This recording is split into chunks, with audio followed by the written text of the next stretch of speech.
Muitos destes regimes que tinham instalado o monopartidarismo permaneceram lá por muitas décadas e que, do ponto de vista de desenvolvimento, começaram a abrir-se ao multipartidarismo já no princípio da década de 90, mas adotar o multipartidarismo e até mesmo o capitalismo com o fim do próprio comunismo não significou adotar princípios liberais da democracia ou então políticos. O que é que aconteceu?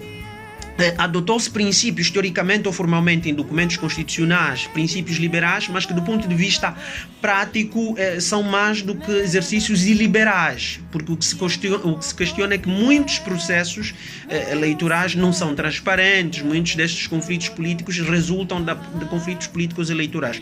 Ora, do ponto de vista econômico, aqui é que está uma outra gravidade. E Mohamed Mbeki, irmão do Thabo Mbeki, dizia que as economias africanas encontram-se no estado primitivo do capitalismo. Ou seja, as nossas economias são economias fortemente dependentes da metrópole, ou seja, do colonizador. Porque quando nós olhamos como é que funcionam as economias africanas, elas são economias que são dependentes, fortemente dependentes das importações e a África contribui muito pouco do ponto de vista das exportações. E quando nós olhamos por aquilo que são as balanças de pagamento dos Estados africanos, elas são completamente deficitárias. E para cobrir esses déficits das suas balanças de pagamento, recorrem às dívidas. E é muito difícil avançar por um desenvolvimento quando você está completamente endividado. Os Estados africanos sobrevivem fortemente das dívidas. É mau ter dívidas, não é mau, mas não se pode ter dívidas superior ao seu rendimento. E questiona-se qual é o cabimento que se dá com o dinheiro emprestado. Por exemplo, quando nós olhamos para a realidade angolana, sobretudo na década de 80, adotamos o monopartidarismo e começamos a nos abrir na década de 90, nós não tínhamos empresários. Não tínhamos, ninguém aprendeu a produzir riqueza. Nós não fomos educados a produzir riqueza depois da colonização. O que se passa é que, durante este período, nós não tínhamos empresários e surgiu a ideia de empresários de confiança, sobretudo na década de 90. Estes empresários tinham proximidade, sobretudo, a políticos. Não sabiam fazer negócio, não eram grandes capitalistas. Sim.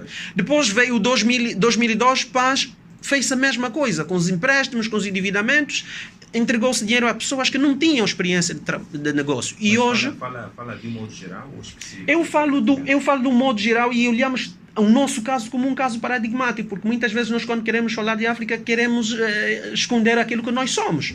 É preciso olharmos o que se verifica em África e a gente faz essa leitura, nós constatamos aqui. Mas já agora, enfim, Tiago, aproveitando, enfim, já que está a falar também de nós, Sim. Enfim, Angola tem estado a exercer um papel fundamental no quadro da prevenção dos conflitos. Sabemos que os conflitos acabam por ser um dos fatores fundamentais. Eu vou entrar nesta questão que coloca a Melutina. Estava aí a tratar da questão económica. Porquê? Porque é impossível gerar desenvolvimento económico com uma indústria muito fragilizada. Nós, do ponto de vista da industrialização, o continente africano e quer nós, estamos mal. A nossa agricultura é uma agricultura de subsistência e baseada numa mecanização que ainda uso de charrua, uso de enxadas, as infraestruturas. E a África e a Ásia são continentes que têm um maior ativo agricultura. Bem, o caminho do ponto de vista econômico passa por via da industrialização, é fundamental. Segundo, a formação do capital humano e investimento nas pessoas, isto é fundamental. Terceiro, é preciso nós criarmos uma economia que não tenha como estrutura de sobrevivência a dívida. E se nós fizermos dívida, nós temos que alocar aquilo que se empresta para criar desenvolvimento, porque o que acontece nos Estados africanos... Na publicação que fez sobre o livro que fez sobre a África, disse que é importante que a administração e a gestão pública tenham na pessoa o elemento central da governação. Sim, porque o grande problema, e isso remete-nos à questão também da governação, da boa governação. Se nós não conseguimos, de facto, satisfazer as necessidades daqueles que são os governados, nós somos incapazes, digamos assim, de governar.